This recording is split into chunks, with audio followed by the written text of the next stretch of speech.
Hello friends, हिमाम vlog में आप सभी का स्वागत है। आज हम स्टार्ट करने वाले हैं क्लास 8th का इतिहास का फर्स्ट चैप्टर, कैसे, कब और कहाँ। इसमें हम आपको इम्पोर्टेंट नोट्स भी देंगे और साथ में आपको MCQ क्वेश्चंस भी मिलेंगे। इसमें आपको इम्पोर्टेंट नोट्स भी कराऊंगी और आपको MCQ क्वेश्चंस भी कराऊंगी। प्लीज़ आप वीडियो की एंड तक बने रहना। ये मोस्ट इम्पॉर्टेंट चैप्टर है और इसमें से आपको 5 नंबर बनते ही बनते हैं। चलिए स्टार्ट करते हैं। हमारा फर्स्ट है पाठ का सार। स्टार्ट करिए। इतिहास क्यों पढ़ें। तो इतिहास क्यों पढ़े में आएगा कि इतिहास हमें यह समझने में मदद करता है कि वर्तमान दुनिया कैसे बनी, और यह हमें अतीत की घटनाओं और उनके कारण प्रभाव जानने में भी मदद करता है। इतिहास क्यों पढ़ते हैं हम? उसको समझने के लिए। समझने में मदद किस लिए करता है? वो वर्तमान दुनिया कैसे बनी है, जो प्रेजेंट है वो कैसे बना है, और जो अतीत में, जो हिस्ट्री में जो घटनाएं घटी हैं उनके कारण क्या थे, उनके प्रभाव क्या थे। चलिए नेक्स्ट चलते हैं हम। नेक्स्ट है हमारा कि इतिहास में तिथियाँ, जो इतिहास में डेट्स होती हैं वो क्या क्या मायने रखती हैं, वो क्यों ज़रूरी होती है। तो पहले इतिहास केवल राजाओं की विजय तिथियों को ही महत्वपूर्ण मानते थे, यानी कि राजाओं ने जिस पे अपना शौर्य हासिल किया है, विजय प्राप्त की है, तो उसी तिथियों को महत्वपूर्ण मानते थे। परंतु अब सामाजिक और आर्थिक सांस्कृतिक घटनाओं की तिथियों को भी महत्वपूर्ण माना जाता है। जो सामाजिक तौर पर हुई हो, आर्थिक तौर पर हुई हो और सांस्कृतिक तौर पर, स्पिरिचुअल वे में हुई हो, वो जो घटनाएं हुई हैं उनको भी महत्वपूर्ण माना गया है इतिहास की तिथियों में अब। बट पहले राजाओं की विजयों को ही माना जाता था। चलिए नेक्स्ट है, इतिहास कैसे काम करते हैं। इतिहासकार जो होते हैं, आर्कियोलॉजिस्ट जो होते हैं, वो कैसे काम करते हैं। जो इतिहासकार होते हैं वो पुराने दस्तावेज, रिपोर्ट्स, किताबें, अखबार, चित्रकला, वहाँ पर जो चित्र बने होंगे उनसे रिलेटेड जो आर्टिस्टिशंस की गई होगी, डाक टिकट हो गए, वहाँ के सिक्के हो गए, आदि का अध्ययन करते हैं, उसको स्टडी करते हैं और इतिहास लिखते हैं और उसके बारे में इतिहास लिखना स्टार्ट करते हैं। चलिए नेक्स्ट पे चलते हैं। नेक्स्ट हमें इतिहास को कैसे वर्गीकृत किया गया, यानी कि इस इतिहास को कैसे बांटा गया। तो इतिहास को कैसे वर्गीकृत किया गया कि इतिहास को आमतौर पर 3 भागों में बांटा गया है। फर्स्ट है प्राचीन, मध्यकालीन और फिर है आधुनिक काल में। 3 कालों में इसको बांटा गया है। नेक्स्ट चलते हैं अब हम। नेक्स्ट हमारा है कि आधुनिक काल की विशेषता क्या है। जो हमारा आधुनिक काल है उसकी क्या क्या विशेषता है। तो यह काल 18वीं शताब्दी के बाद से शुरू हुआ था।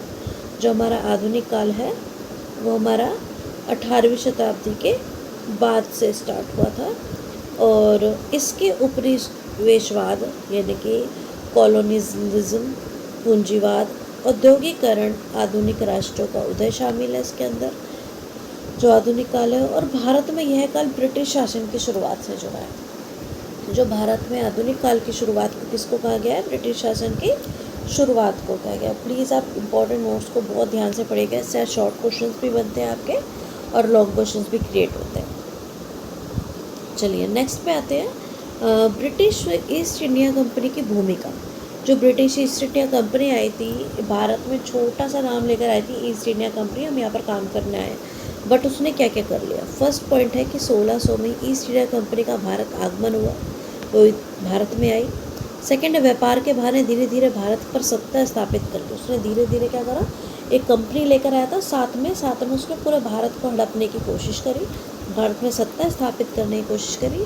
थर्ड है, प्रशासनिक, सामाजिक और आर्थिक बदलाव लाई, यानी कि वो सोचते थे कि हमारे हिसाब से, ईस्ट इंडिया कंपनी सोचते थे ब्रिटिश लोग कि हमारे हिसाब से अब इंडिया को चलना चाहिए। उसने अंदर प्रशासनिक तौर पे, सामाजिक तौर पे और आर्थिक तौर पे बदलाव करना स्टार्ट करते हैं। 7th पॉइंट है सरकारी दस्तावेज की भाषा।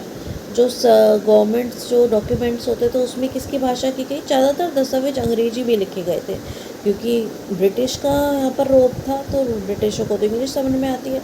तो उन्होंने सारा अंग्रेजी में कर दिया और आम जनता के लिए उन्हें समझना कठिन था, क्योंकि इंडियंस के लिए उन रूल्स को, उन डॉक्यूमेंट्स को कैसे पढ़ा जाए। नेक्स्ट है हमारी इसकी महत्वपूर्ण शब्दावली करेंगे, कौन से इंपॉर्टेंट वर्ड्स आते हैं। पहला है उपनिवेशवाद। जब एक देश दूसरे देश पर राजनीतिक और आर्थिक रूप से नियंत्रण करता है, जैसे ब्रिटिश ने इंडिया पे कर लिया, जैसे जब एक देश दूसरे देश पे सामाजिक और आर्थिक रूप से नियंत्रण करता है तो उसे उपनिवेशवाद कहते हैं। नेक्स्ट है इतिहासकार, हिस्टोरियंस, जो अतीत का अध्ययन करता है और लिखता है, उस अतीत का अध्ययन करके उसको स्टडी करके उसको लिखता है तो वो इतिहासकार कहलाते हैं। नेक्स्ट है प्राथमिक स्रोत, प्राइमरी सोर्स क्या है, वे सोर्स जो उसी समय के होते हैं, जैसे सरकारी रिकॉर्ड्स, चिट्ठियाँ आदि, वो प्राथमिक सोर्स कहा जाता है। द्वितीयक सोर्स में आएंगे इतिहासकार द्वारा बाद में लिखा गया विवरण, जो बाद में उसको पूरा एक समरी टाइप बना के देते हैं, विवरण बना के देते हैं, वो द्वितीयक स्रोत में आएगा। चलिए यहाँ से हमारे MCQ क्वेश्चंस स्टार्ट हो जाते हैं और ये बहुत इंपॉर्टेंट क्वेश्चन है और विद रीज़न आपको इसका आंसर मिलेगा, जो आपको लॉन्ग क्वेश्चंस या शॉर्ट्स क्वेश्चन बनाने में भी बहुत महत्वपूर्ण रहेगा। फर्स्ट क्वेश्चन है कि इतिहासकार मुख्य रूप से किन स्रोतों का उपयोग करते थे। जो इतिहासकार थे, जो हिस्टोरियंस थे, वो किन स्रोतों का करते थे। फर्स्ट है कहानी, सेकंड है दस्तावेज, थर्ड है कविता, फोर्थ है उपन्यास। तो इसमें होगा सरकारी दस्तावेज के हिसाब से वो मुख्य रूप से स्रोत का उपयोग करते थे, क्योंकि इतिहासकार अतीत की घटनाओं को समझने के लिए सरकारी रिपोर्ट अन्य दस्तावेज का अध्ययन करते थे। जैसे स्पष्टीकरण के साथ, यानी कि एक आपको पूरा सॉल्यूशन के साथ आपको आंसर मिल रहा है, तो आपका ये शॉर्ट क्वेश्चन आंसर भी टाइप बन सकता है। प्लीज़ आप इस क्वेश्चन को पूरा अच्छे से पढ़ के चलें। नेक्स्ट क्वेश्चन है हमारा सेकंड क्वेश्चन कि भारत में ब्रिटिश ईस्ट इंडिया कंपनी का आगमन कब हुआ था। अभी हमने पाठ के सार में भी पढ़ा है, तो समरी में भी पढ़ा है अभी। आप 1600 में हुआ था। कब हुआ था? 1600 में हुआ था। और ईस्ट इंडिया कंपनी की स्थापना 1600 ईस्वी में, और उसने व्यापार के बहाने भारत में प्रवेश किया था। व्यापार करने के बहाने वो भारत में आई थी।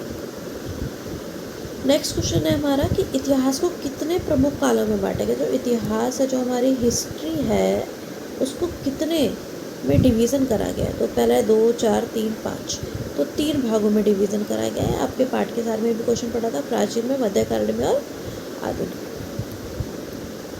नेक्स्ट हमारा फोर्थ क्वेश्चन है कि आधुनिक भारत का इतिहास किस काल से शुरू माना जाता है। जो आधुनिक भारत का जो इतिहास है, जो हमारा आधुनिक भारत है, उसका इतिहास कब से शुरू माना जाता है कि 10वीं शताब्दी से, 15वीं से, 18वीं से, 20वीं से। तो 18वीं शताब्दी से माना जाता है, क्योंकि आधुनिक काल का आरंभ भारत में अंग्रेजों की प्रभुत्व से माना जाता है। यानी कि कब से उन्होंने इंडिया पर प्रभुत्व जमाना स्टार्ट कर दिया था।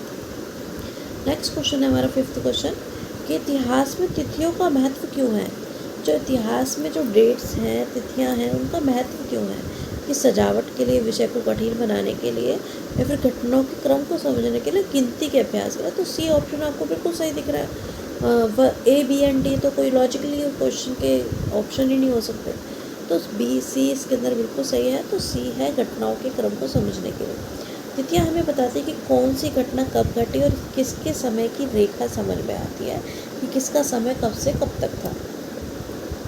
चलिए नेक्स्ट क्वेश्चन है हमारा 6th क्वेश्चन। तो इसमें हम आपको बताएंगे कि ईस्ट इंडिया कंपनी ने भारत में किस रूप में प्रवेश किया था। वो किस रूप में इंडिया में प्रवेश किया था। प्रशासक के रूप में, व्यापारी, सैनिक, मिशनरी। तो इसका आंसर होगा व्यापारी के रूप में उसने प्रवेश किया था इंडिया में। और कंपनी ने व्यापार को बहाने भारत में प्रवेश किया और धीरे धीरे शासन स्थापित कर लिया। नेक्स्ट क्वेश्चन है हमारा 7 कि उपनिवेश का क्या अर्थ है कि एक देश दूसरे देश पे क्या करें, प्रभुत्व हासिल कर ले। तो व्यापार करना, एक देश द्वारा दूसरे देश पर शासन। तो इसका C प्रकृषि प्रणाली, D धार्मिक। ये हमने पाठ के सार में पढ़ लिया था।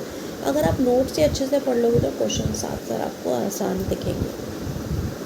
तो इसका B ऑप्शन बिल्कुल सही रहेगा कि एक देश द्वारा दूसरे देश पर शासन करना। और उपनिवेशवाद वह प्रक्रिया है जिसमें एक शक्तिशाली देश दूसरे देश को अपने अधीन बना लेता है। ठीक है। नेक्स्ट क्वेश्चन हमारा 8th क्वेश्चन है। तो 8th क्वेश्चन में दिया गया है कि ब्रिटिश शासन के दौरान दस्तावेज की भाषा कौन सी थी। जब ब्रिटिश शासन था तो दस्तावेज की भाषा सिंपल है, कैसी होगी, संस्कृत, हिंदी, उर्दू, इंग्लिश। तो अंग्रेजी होगी। तो अधिकांश सरकारी दस्तावेज अंग्रेजी में होते थे और जिसकी आम जनता उन्हें समझ नहीं पाते थे। नेक्स्ट क्वेश्चन है हमारा 9th क्वेश्चन। उसमें है कि इतिहास शब्द का अर्थ बताना है। इतिहास शब्द की डिफाइन करना है आपको क्या होता है। तो वर्तमान की जानकारी होती है, भविष्य की होती है, अतीत की होती है या विज्ञान की होती है। तो इसमें सी ऑप्शन बिल्कुल सही होगा कि इसमें अतीत का अध्ययन होता है। इतिहास अतीत में घटी घटनाएं, व्यक्तियों और सभ्यताओं आदि पे अध्ययन करता है। ये मोस्ट इंपॉर्टेंट क्वेश्चन है, प्लीज़ आपको ज़रूर इसको पढ़िएगा। नेक्स्ट क्वेश्चन हमारा लास्ट 10th क्वेश्चन है। लास्ट 10th क्वेश्चन हमारा है कि निम्नलिखित में से कौन इतिहास के अध्ययन में मदद करनी है।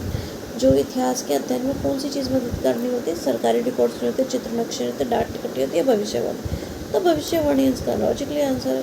तो भविष्यवाणी तो इतिहास में कोई डिफाइन ही नहीं करता, कोई मददगारी चीज़ नहीं है, क्योंकि भविष्यवाणी का इतिहास से कोई संबंध नहीं होती है, अनुमान आधारित होती है या अनुमान पर आधारित होती है। और आप हमारे हिमांक व्लॉग हमारे चैनल को आप सब्सक्राइब कर लीजिए। आप हमारे चैनल को सब्सक्राइब कर लीजिए और लाइक भी कर दीजिए और शेयर भी कर दीजिए। और आपकी स्टडी, आप स्टडी ऐसे ही करते जाइए, ऐसे ही इम्पोर्टेंट आपके लिए हम क्वेश्चंस लाते रहेंगे। और अगर आपको किसी सब्जेक्ट्स के या फिर कोई टॉपिक है जो मैं नहीं करा रही हूँ और आपको अभी जल्दी चाहिए, तो आप मुझे मैसेज में या कमेंट में प्लीज़ आप मुझे लिख दीजिए, मैं आपको वो तैयार करके दे दूँगी। Thank you watching this video.